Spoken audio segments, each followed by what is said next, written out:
Hey everybody, welcome back to another recap of Black Watch Survivor with Jade and XD. We have been MIA, but I will say it's easier to talk about it in bulk. It is actually, well, kind of, yes. Some shit, I mean, a lot of shit happens because it's a fast-moving game, but it's easier to just culminate a bunch of things. So we're 3 episodes. Not doing a full recap, but just an idea of what our thoughts are for the season. First and foremost, your girl Noah is a Survivor fan now. Yes! Family fun for everybody. I was watching it on my iPad while I was doing stuff in the kitchen. So, you know, she always wants to say, you know, kids want to watch TV every goddamn chance they get. They don't give a fuck what you're watching.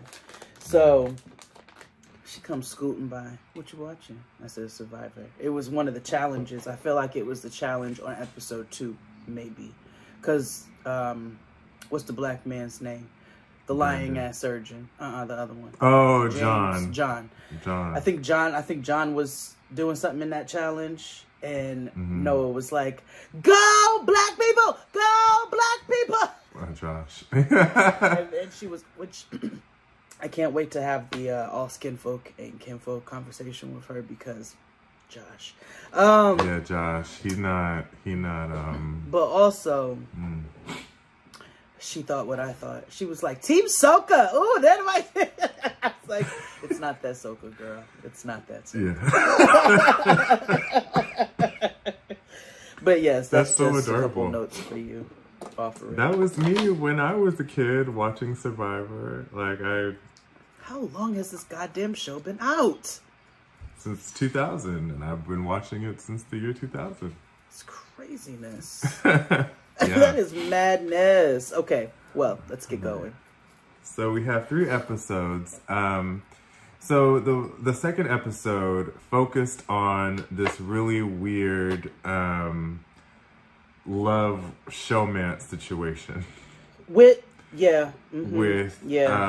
Matt and Franny that they've been leading up to for a little while. Right now in Survivor, first of all, it's too much me and you. It seemed dumb as hell. First, it seemed dumb as it's filthy first, and it's also dumb. Okay. Because clearly anybody can go home at any time. And here you are in love, boot up in the rainforest or in the fucking jungle. And that's not going to fare well for you, friends. Right. And also, when people are in a relationship on the show, means you're in an alliance and you got to break that shit up because that means you are playing agent and a bunch of other chaos can ensue, right? So I understand wanting to fuck in the jungle. Got to pass the time at night. But yeah, I get that. But again, there is a lot of factors. I mean, and there has been couples that have survived Survivor. Oh, one of the biggest names, Boston Rob. He proposed to his wife on the season finale. Well, at the season ender of season 8. Oh. And they just met at the beginning of season 8? He was on Survivor before. She was on Survivor in another season. He was on Survivor in another season. They had an all-star season later. Got it. And because, CBS, they mix and mingle. They network MTV. Yes. Yes. So in the second episode, they're still going through this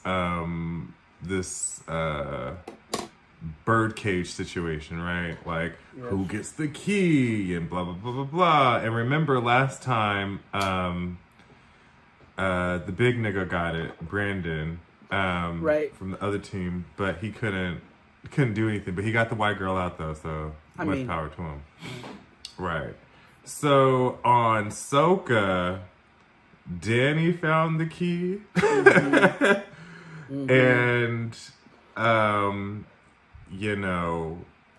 he did the most. I will say that. He did what he should have done. he took the idol. Remember, there's a fake one and a real one. Right. He took the real one, put the fake one back in, and put the thing back in the cage so that it's like nothing happened. Right. And then set it up so that somebody else can find the key, which happened to be, you know, Weirdo Matt, or Girls Matt, and, you know, he found it. Now, again, if you're new to Survivor, Danny was right. He was like, nobody's looking for shit.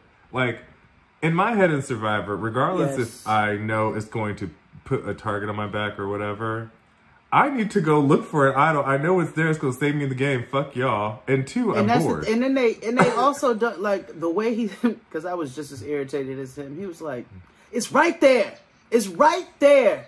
And I was like, that is how it feels when my family asks for things out of the refrigerator, and it be right motherfucking like I open that bitch and it slaps me in the face. We had it out. Let me tell you, we had it out the other day about a pair of pants missing, and it was like, I'm tired of everything missing, and yada, yada, yada. I was like, well, you did laundry the last 2 times and put it away. Where you put them? Yeah, where'd you put them?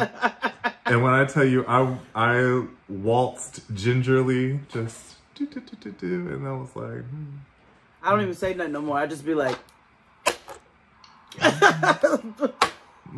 do y'all's eyes work? But anyway, yes. So Danny was irritated. I feel like a Gwen every time.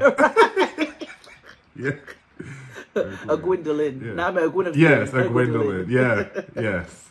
But he made it very obvious, and Matt got it, and now he thinks he has an idol. That he's probably going to use at some point to save Franny, because that's usually how it goes, because niggas like to die on the sword to protect their women folk, because that's just what heteros do. Okay, because we don't do snowfall over here, but I do. Louis? Uh-huh. Coming for that ass. Anyway. I know you're like, yeah, I don't know. I remember I watched the first, like, few episodes of Snowfall. That's not a show that I'm completely against, like Power. You just haven't like it's a lot of show. It's better. It is a lot of show. It's a great binge if you're ever like wanting to look at a show and just kind of chill for a while. I think Snowfall is a good, because I mean you're gonna get into the story. You got 6 seasons, and so I'll tell you, since I don't know when you're gonna actually do that. Because first is Euphoria. Unc died. Jerome is dead, and it's Louis' fault. The guy who played Eazy-E? No. What? Who is he's not in that show? I thought the guy who played Eazy-E in Straight Outta Compton was on Snowfall. He's not. He was in Chi-Town. The Chi. He was in the Chi. Yes, with Tabitha. With Auntie Tab, yes. Oh. I stopped watching after season 1. After they said all his shit came out and all of that stuff, I was like, I was already like, let me tell you what the Chi was for me. The Chi for me was, it was a soul food meal that needed some, it didn't just need hot sauce. Like, it was like, I'm gonna eat this. It's not nasty, but y'all could have done a little bit more with this. So LA soul food, got it. Lots of public soul food. So it left something to be desired for me. So when he had all his shit come out, I was like, I don't think I'm really interested in continuing this. And I always said I was gonna go back because it's a black show, and I said I'm gonna go back and watch it, but I just didn't. It's a Lena Waithe show, no? Yes. Okay. Anyway, the Survivor, right? So, another on the other team at Tika, Carolyn, you know, she's the kooky lady. Yo, that bitch is buns, nigga.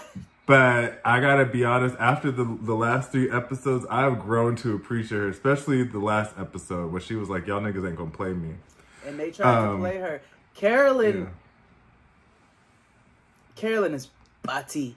But she, like, she is. And I think gameplay kind of just falls in her lap, too, because she's not the type to, like, go and figure it out. So, but she's not dumb, but she's crazy, so her craziness can sometimes come off, her loopiness comes off like, we can play her. But yeah, she's on to the fact that y'all are trying to play her. Right. And, like, she told a story of her son. And it was gross, but I saw it, I understood it was endearing. So essentially, her son lost a tooth and he swallowed it. And, you know, every kid's first thing is to get money from the tooth fairy, but she dug through his doo-doo for 3 days. Also, you're not feeding your child because you know I said, why did it take 3 days? Yeah, why? So that was one of the parts Noah was watching with me, and she was like, ew. She's like, you wouldn't dig through my poop, mommy, would you? And I was like, hell no, nigga. She goes, the tooth fairy isn't even real. It's you and daddy putting money under my pillow. I said, exactly. I was like, me digging through your shit is a health hazard. I was like, that lady's crazy. Don't listen to that. Yeah, don't do that. Don't do that. I mean, you know, hashtag unconditional love, whatever. Just not for me. It's unconditional. That don't have nothing to do. Unconditional love don't have nothing to do with me digging through your shit. Fair enough. Well, she tells the story while it comes to find out that she found the key. And, you know, she went in to get the bird cage or whatever. She did that wide leg stupid run. And she tried like that meme on the internet. Like, or my favorite one where it said, when somebody mops and you do that stupid ass walk like you're not walking through it. Yeah, like you're not walking on the walk. Bitch, you already messed it up. But she does that dumbass wide leg walk. And then her team goes off somewhere, which this is what I didn't understand. They didn't, the first thing I would have done when I realized, because they realized when they came back, they was like, what she did was, okay, real quick. She replaced it with a fake idol when she found the real one. And then she put the fake idol in. First she was just going to leave it.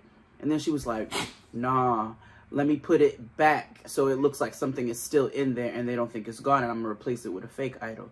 So she does that. And she does it when they're all off. Like, they're all off taking a walk or swimming. I don't know what the fuck they're doing. And walking. She didn't go.